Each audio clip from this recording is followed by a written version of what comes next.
These Friday evening discourses have been going since 1825, and I'm privileged to follow major scientific figures such as Michael Faraday, he who discovered many of the fundamentals of physics and chemistry. I'm a mathematician who moved into the early computing industry. I'm in the National Museum of Computing, so you see a museum piece. But I'm now known as the autism lady. And autism is what I'm going to talk about. I'm going to speak from personal experience and with the story of my autistic son, Giles, and use his story to punctuate this discourse. So what is autism? It's a lifelong developmental disability, a brain disorder that affects how people perceive the world, interact with others, because autistic people see and hear and feel the world differently to the rest of us. There's no cure, and any treatment involves specialist educational and behavioral interventions, therapy starting from a very young age. It's a spectrum condition. Being autistic affects people in different ways. Some autistic people also have learning disabilities. Some have epilepsy. My son had both. There's mental health problems, other conditions, and those with high intellect, and there are many, are normally termed Asperger Syndrome. It's impossible to diagnose someone who isn't alive, but Sir Isaac Newton sounds like a classic case of Asperger. He hardly spoke, was so focused that he often forgot to eat. He relied strongly on routine, and if no one turned up to his lectures, he gave them anyway.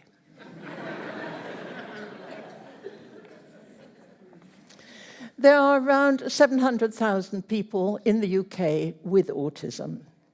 And to understand how the world looks to them, you will have seen the virtual reality demonstration outside, kindly provided by the National Autistic Society. And this is for you, and it'll be going on later this evening, this is for you to experience how something simple like a shopping trip seems to someone with autism, who is experiencing enormous sensation overload. You wear the special goggles, which you'll have seen, to give a realistic experience of autism.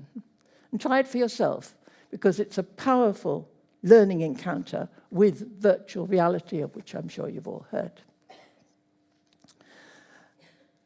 When my son Giles was young, autism was classed as a rare disorder. Today, the latest estimate is 1 in every 86 children, the increase being largely accounted for by redefinition and better diagnosis. But not wholly so. And the rapid increase explains the poor services and the unacceptably long waiting times for services.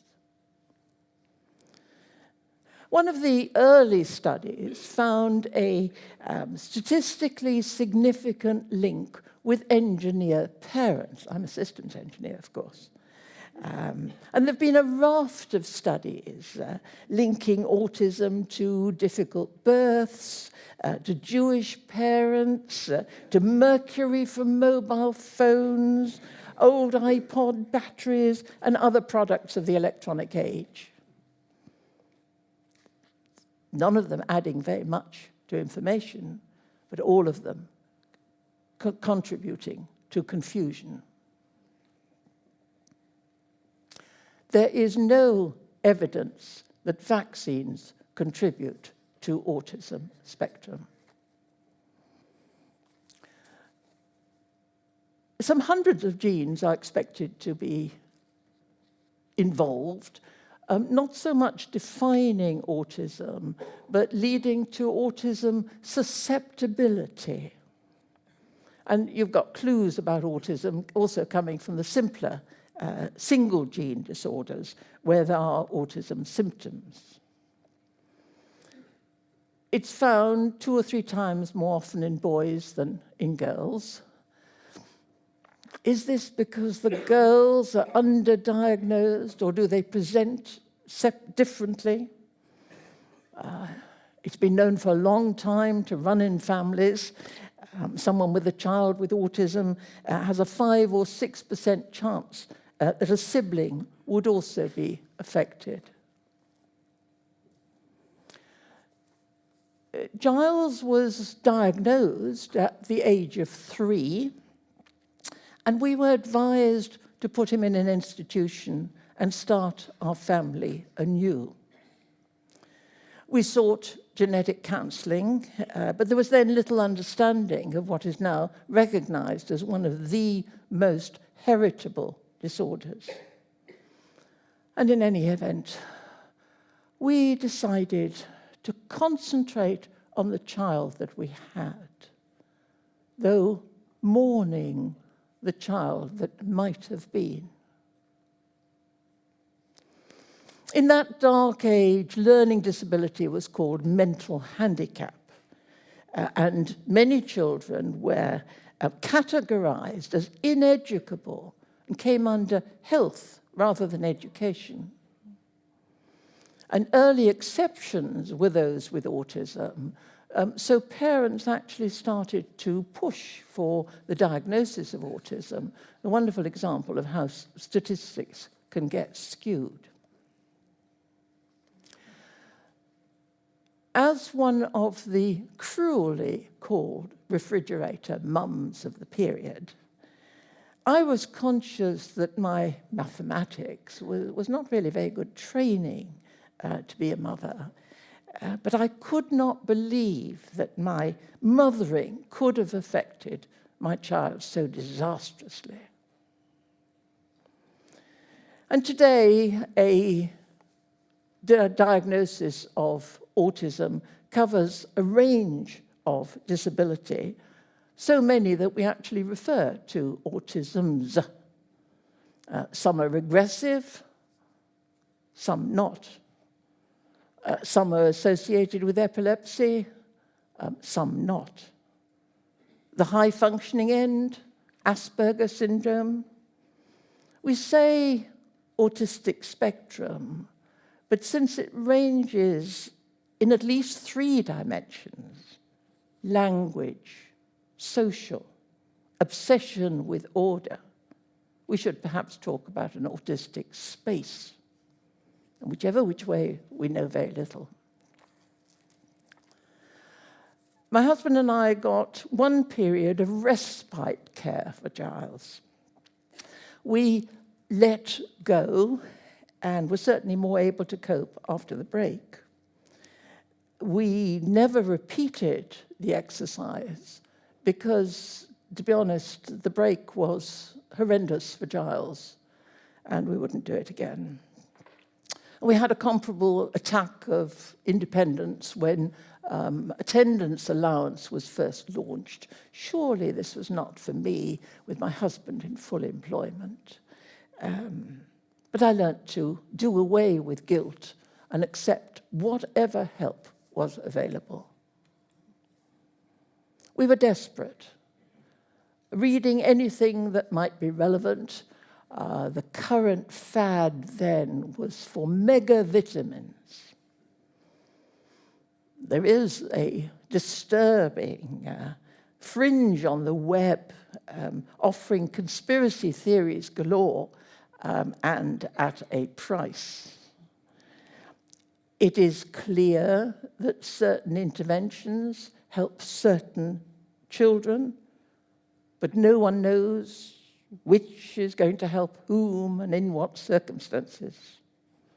So parents can bankrupt themselves emotionally, financially, for treatments having absolutely no effect, sometimes to an abusive level. A strict training regime for a young child of 40 hours a week is not, to my mind, respectful of that little person. There have been tragic examples of more severe interventions, and I'm reminded of Florence Nightingale's stricture to do no harm. Educators also need a Hippocratic oath, and without this, we're acting as if the child is indeed ineducable. And we need always to distinguish between child assent, parental permission, legal authorization, and moral responsibility. There are a lot of cranky teaching methods for pupils with autism. The reputable ones have much in common. Pupils spend many hours each week having social, pre-planned in detail, structured lessons. I'm told that there are 3 separate strategies for children to learn: to calm, to order, and to give a voice. Applied behavior analysis, ABA, teaching, sometimes known as LOVAS therapy, to calm. Treatment and education of autism and communication handicapped children, teach, to order, and picture exchange communication system, PECS, to give a voice. Let me explain what ABA is about. Tasks are divided into learn units, such as put the cup on the saucer, not on the table, not thrown across the room, put the cup on the saucer. And if the pupil manages that 18 times out of 20 over a period of 3 days, the lesson moves on to the next learn unit. So it's enormously labor-intensive. Many parents believe in it wholeheartedly, but to date, there is no scientific evidence as to its efficacy. They might as well just spend the equivalent time reading the dictionary to their child. Teach is a broad-based, structured teaching system which emphasizes strengths and interests rather than deficits. And by structure, I mean organizing the physical environment, developing schedules and systems, especially individual work systems, and making expectations clear and explicit. Everything is personalized to each child, and Teach has proved its value since 1974. PECS is a sort of evidence-based alternative communication using pictures and words, with the words changing over the weeks, getting smaller and smaller. So eventually only the picture is left, only the word is left. Try again. Which is it? The picture is accompanied by the word. And over the weeks, the picture gets smaller and smaller. So eventually you're left with the word and the child is reading. There's also a Welsh PECS. Nothing, as far as I know, for Urdu, Hindi, or any of the other Indo-European family of languages. I'd like to comment about diet. Removing grain, especially wheat, and removing dairy products, from the diet are two common treatments which work for some but not for others. If they work, it's very dramatic. Days for children, weeks for adults. Note, though, that, again, no scientific review of diet studies has shown a positive result. In Who's Who, I give my only recreation as wishful thinking. And we shouldn't overlook wishful thinking when new interventions are heralded. Autism is a perplexing disorder. It's ever our dream, or is it nightmare, that inside every child with autism is a child without autism trying to get out. I've learned relatively recently to consider autism as a different way of living. And that makes conductive education, in which teachers draw from their pupils rather than impart information and knowledge, and makes that more useful. And education has in any case changed its mission from knowledge to skills, skills which last rather than knowledge that fades. And that's dramatically true of special education. Like the sculptor chipping away at the piece of stone, teachers reach out to get the child within. Longitudinal studies specific to autism concentrate on children at risk by tracking the development of babies born with an older sibling already diagnosed with autism. And by tracking them in that way, researchers are able to spot potential problems, not necessarily a diagnosis, but early in the first year. And that's valuable time gained in which to intervene. I made many mistakes trying to rear Giles. Even with all the love in the world, it was not a pretty story. Huge amounts of energy and effort. And at one time, I seriously thought of getting a sheepdog to help me with Giles. Perhaps a robot would have been more useful. Because Giles was what the social workers call sometimes a runner. Chaos really reigned in the years 3 to 5, but I could pick him up then and so avoid the worst disasters. He was doubly difficult in puberty, which came far too early, at the age of 11, when he also developed epilepsy. And about a third of people with autism are either born with or develop epilepsy. Brain research shows the closeness of the abnormalities. Now, those associations between autism and epilepsy and learning disabilities such as Fragile X and Down syndrome are important in meeting affected people's needs.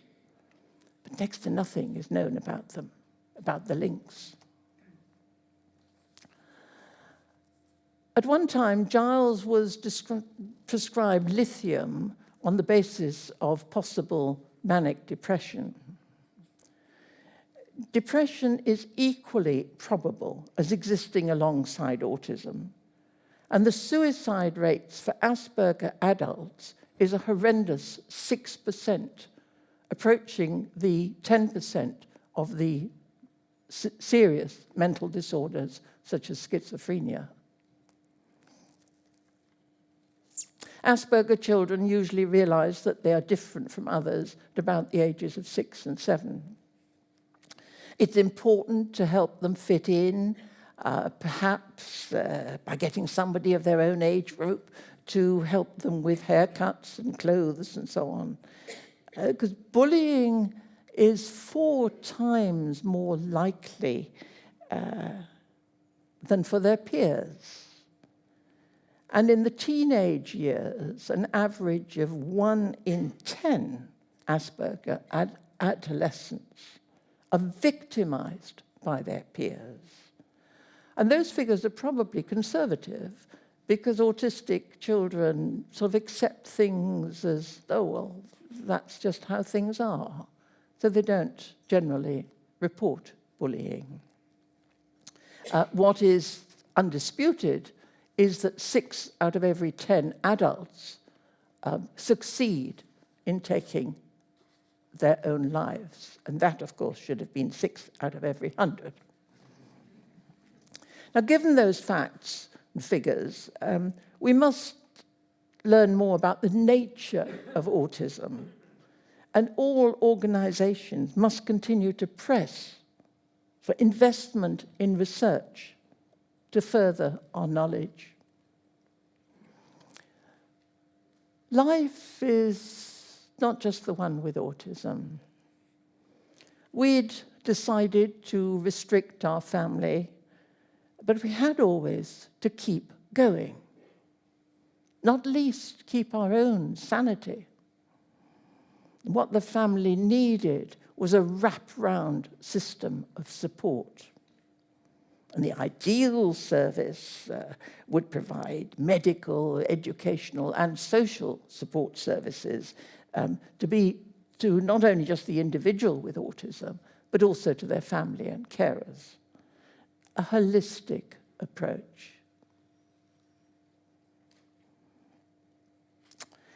Giles didn't sleep much, so my husband and I operated a shift system. No wonder the divorce rate of parents with autism is a horrendous 82%. And looking back, it was a terrible period. One of the practical research studies my Shirley Foundation funded much later is a comprehensive study of sleep patterns and parents' perception of those sleep patterns. It was Great Ormond Street Hospital who first used the A is for autism word for me and introduced a child therapist. And too often, researchers don't talk to the clinicians, and clinicians don't talk to the practitioners, the educators. And nobody seems to listen to the parents, experts in their own children. It is important for parents to trust their instincts and not let the professionals push the family into anything. And there's a crying need to train mainstream teachers to make the term inclusive more meaningful, to have associated special units, special classes, as well as special schools.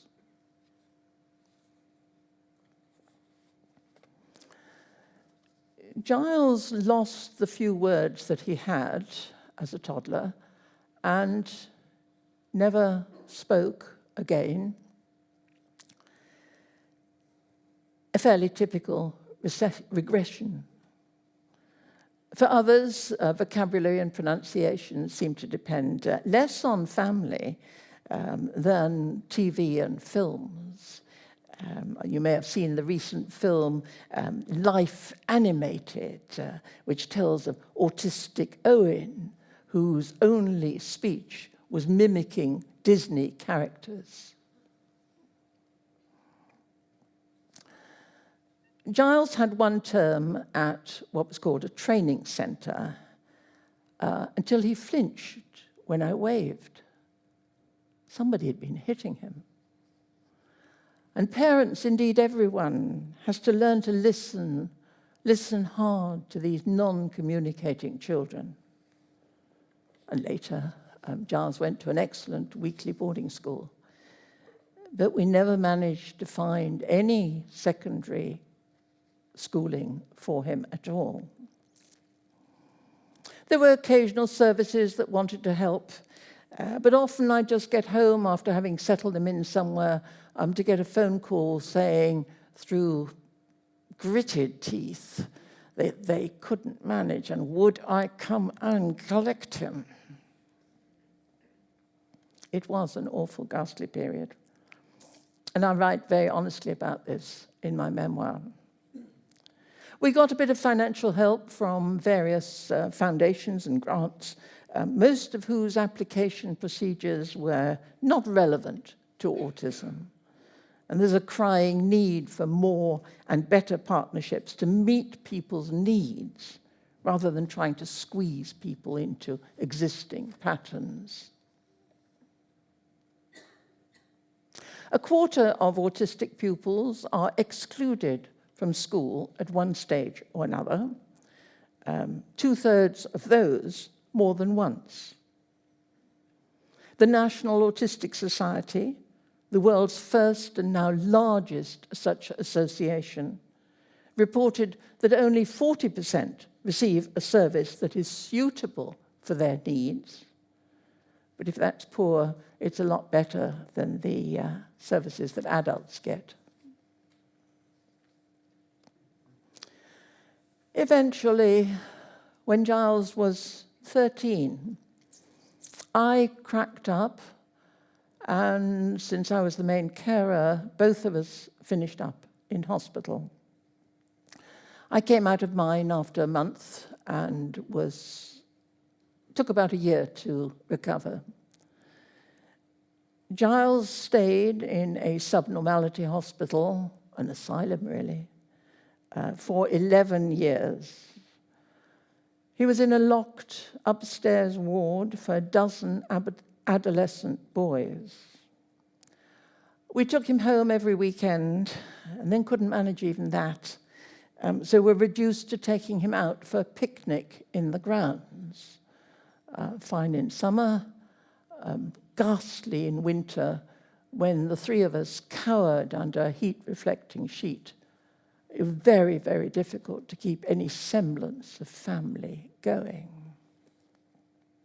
When I phoned midweek to find out how things were going, I was told the activity for the day was very often described to me as, "We've been hoping to go out." That was the activity for the day, hoping to go out. And there still remain hundreds of people in Britain living such restricted lives. I'm not really talking about adults tonight, but will say that few who received a childhood diagnosis of autism become self-sufficient. Less than 10% do well. The remainder are dependent on third-party support for the remainder of their lives in all aspects. The average additional lifetime cost to the family of a child with autism and learning disability is £3 million. Only 7% education, all the rest indirect support. What society doesn't want is a failing child turning into becoming a failing adult and ending up in institutional care, having broken the health of the parent. Now, my experiences with a profoundly affected child and days long past, but a recent survey showed that both parents and professionals still feel that there is, and I quote, very little available.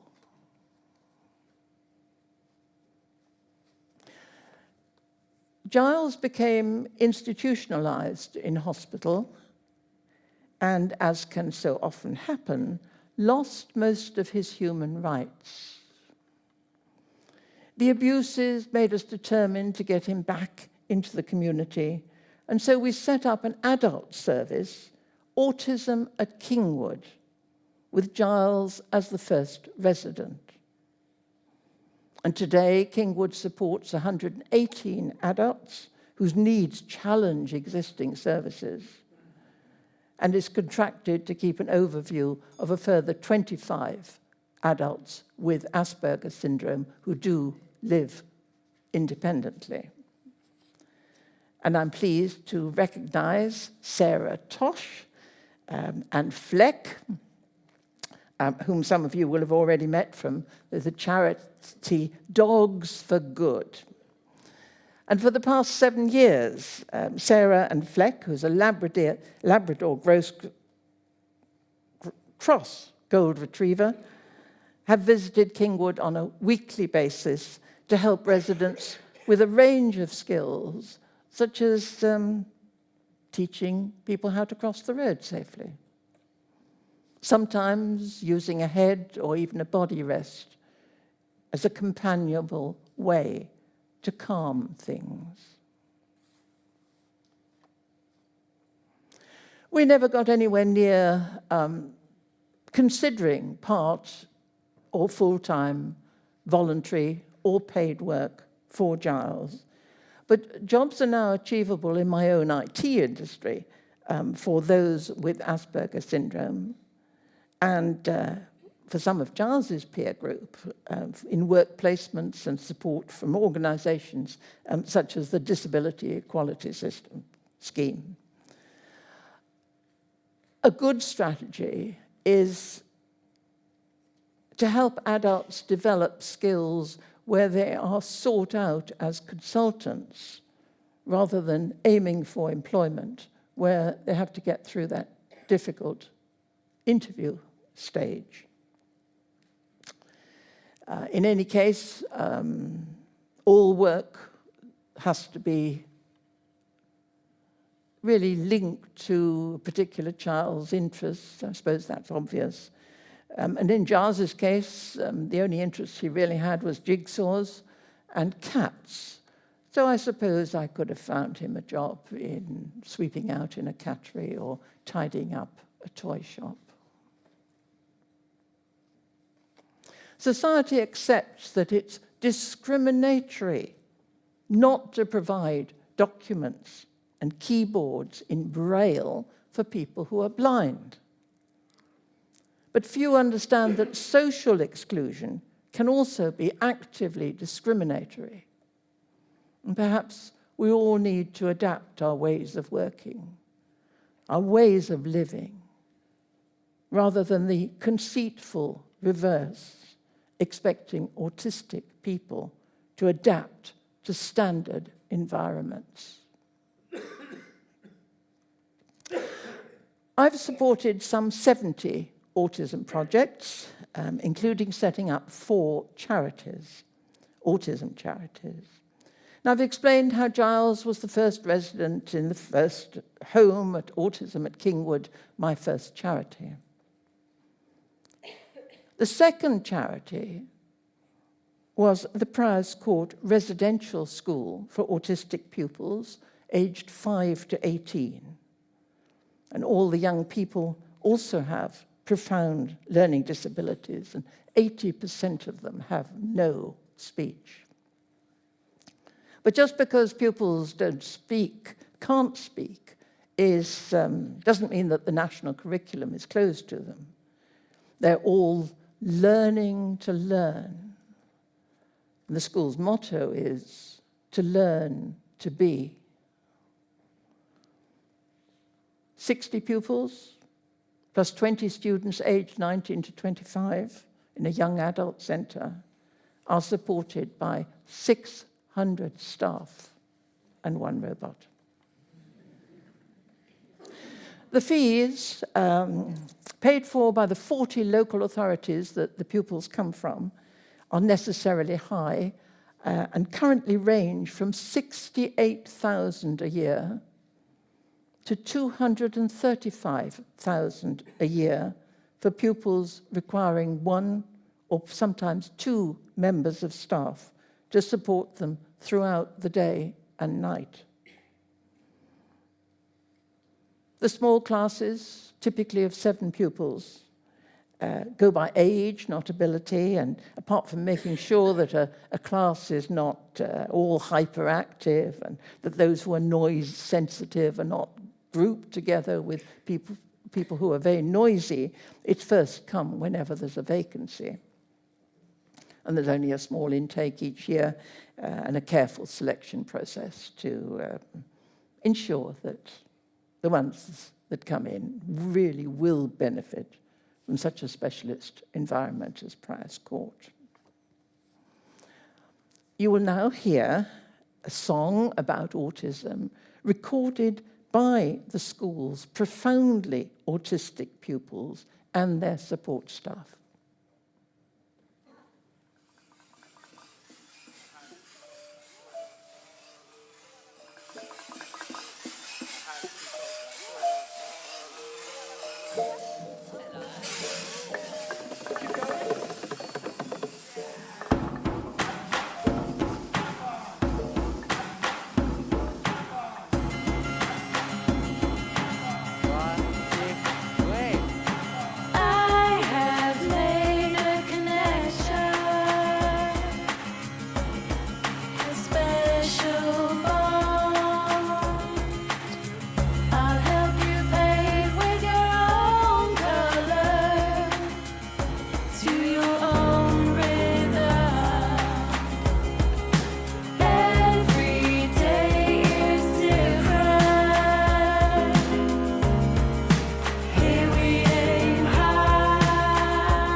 As you can tell from that, the school has a life-changing impact on families. both pupils and their families, really. Because the pupils, you can see, are profoundly vulnerable, no sense of danger, little understanding of the world around them, very limited communication skills. They may bite or hit themselves or others when they get anxious, such as when they're faced with a change in routine or a new situation. Usually they join Prowse Court when their current school, their previous school, is no longer able to provide sufficient specialist autistic children learn rather differently. Basically they and their families are usually in crisis by the time they come to us. The commitment of the staff at Prowse Court, and there are a few of them here, is really second to none. You can see that from the video. But it's not just the emotion, it's their specialist autism expertise and the patience to teach skills in a very structured way that enables each child to make progress in all aspects of their life.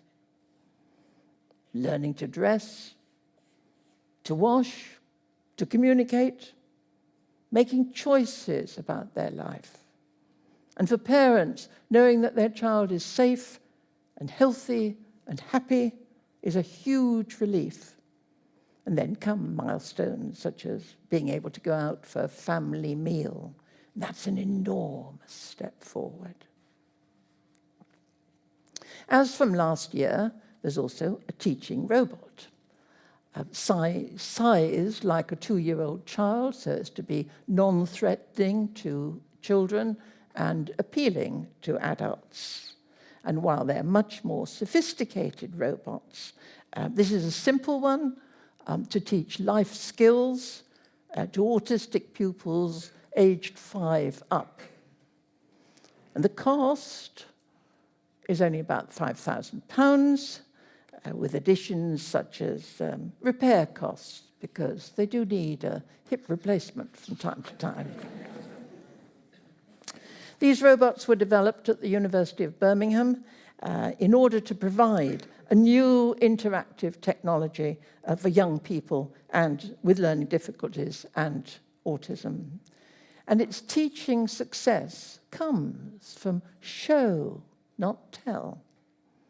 It never gets tired of repetition, particularly effective because it's taken out some of the complexities of communication, such as facial expression. The face does not change. And about 80% of the school's pupils are non-verbal. So the robot is a useful addition to the tools to help them with the development of communication and classroom learning. It's able to recognize words and pictures, who it's talking to, and can respond specifically to the pupil it's engaging with. And after a very successful trial, pupils who, due to their autism, have difficulty relating to others, were comfortable interacting with the robot, making prolonged eye contact and responding to its demonstrations and instructions. And counterintuitively, this adds, not subtracts, to the relationship with the humans present. What sort of lessons? To teach eye contact, which autistic people find difficult and is so important to human relationships, by reading or singing and stopping whenever the pupil loses eye contact. That's the incentive. The robot will also tell a story and then ask questions about it. It works well with groups and has a calming effect. A pupil who is normally dashing about in all directions and you can't really begin to teach will walk calmly and quietly with the robot. And above all, the robot never gets tired and will repeat and will repeat and will repeat and will repeat to give positive reinforcement. Very different to working on a screen, for instance. I'd like you now to welcome Carl Clements of Emotion Electronics, who will demonstrate the robo-teacher.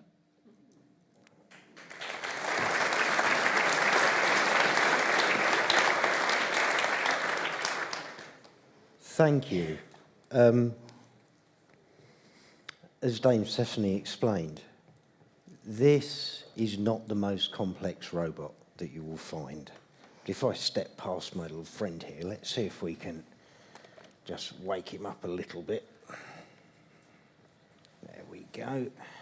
And what we do to help the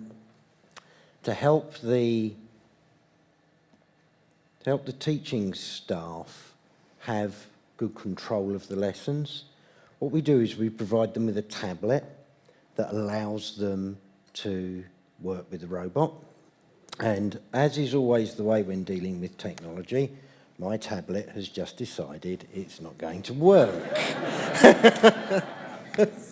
Which is wonderful, but we will persevere once I can find my glasses and we will get this sorted out. One of the most important things with this type of technology is the fact that it allows us to break very complex subjects that we take for granted into very simple steps. A very, very good example that was given just now was eye contact. We take it for granted. When we're talking to people, we make eye contact. Very, very difficult for a lot of children on the spectrum. So, something as simple as telling a story, but pausing if the child breaks eye contact. But what we're able to do is we're able to teach eye contact as an individual piece. So rather than all of the confusion of somebody like me communicating, where I'm moving my arms, there's facial expression involved, my vocal intonation is changing, all of those things can be very overwhelming. I can just focus on a single piece of that communications equation. One of the wonderful things that I was able to do last week was actually to visit Priors Court School, where Steve has been in residence for the last year. That's Steve. That indeed. And the really wonderful thing was actually to be able to go into a classroom and see the children working with him. Yeah? And it was fascinating to me the way that different children had different relationships with the robot. But more importantly, their relationship with the robot wasn't just between them and the robot. It was between them, the robot, and their carers and their teachers.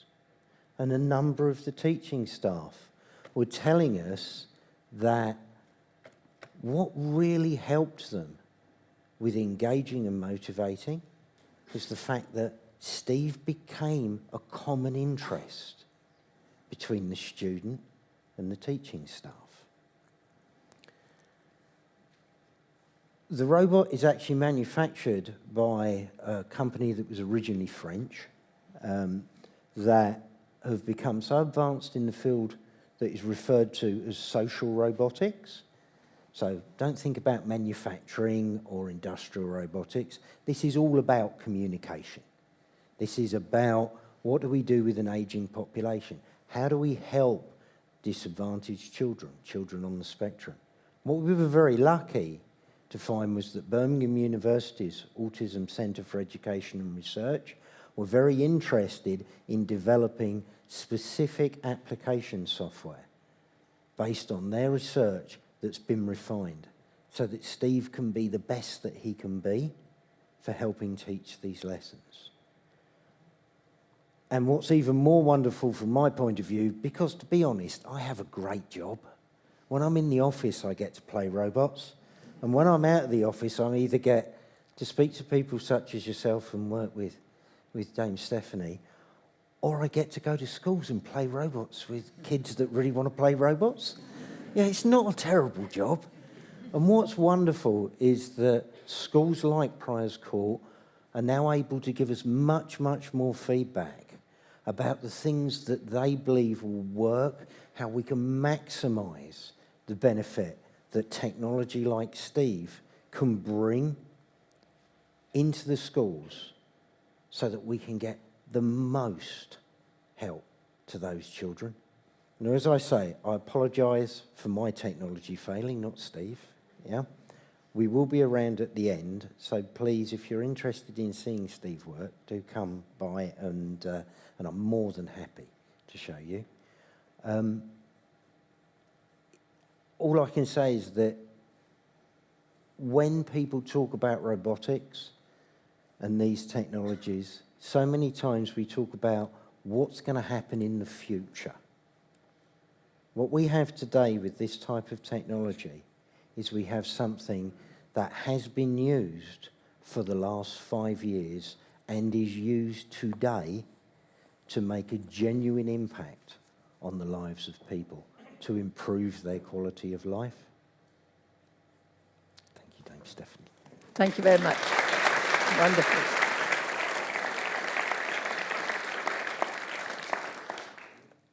Nearly 20 years ago, my Giles died unexpectedly with his first ever nighttime seizure. I have now learnt to live without him, without his need of me, and slowly let his memory go. Perhaps fade would describe it better. And I'm restored in mind and spirit. Love transcends death, and my life is dedicated now to the autism sector. Perhaps to make sense of Giles's life, perhaps to give significance to mine. And I started to focus on the big question. What causes autism? Indeed, what autism is, as distinct from what it looks like. And science has also moved on from behavior to biology. So let me spend a few minutes talking about what's happening in biomedical research.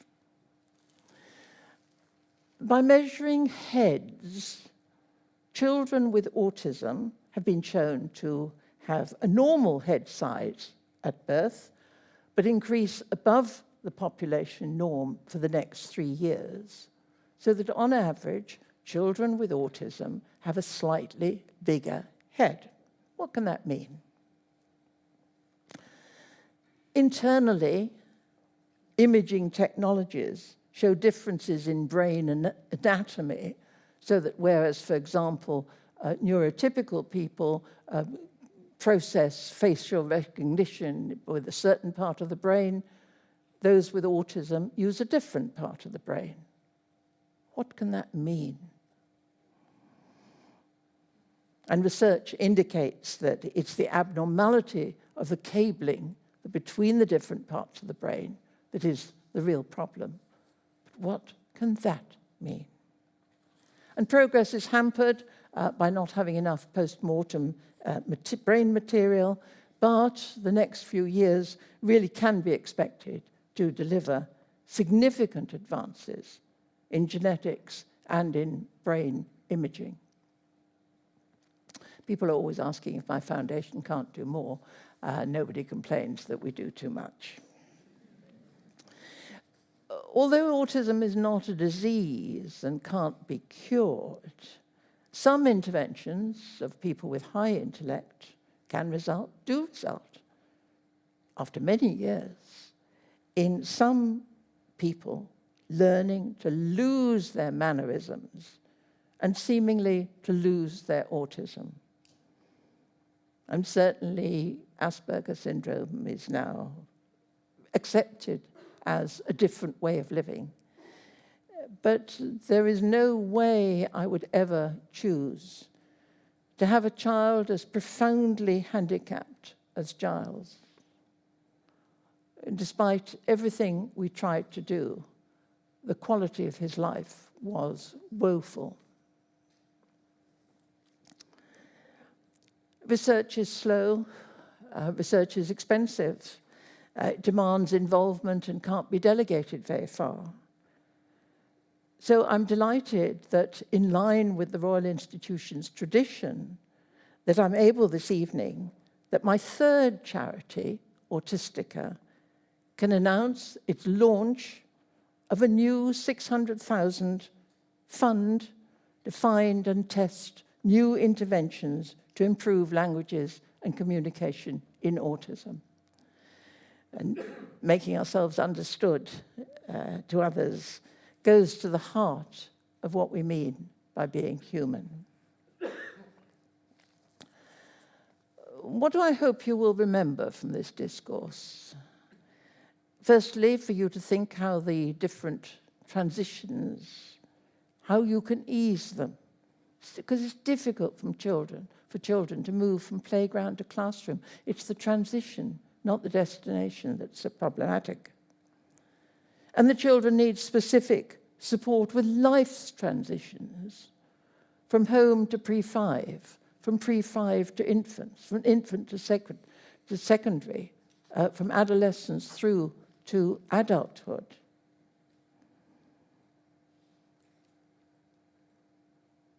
I hope you're also now better aware of how perplexing autism is and how devastating it can be.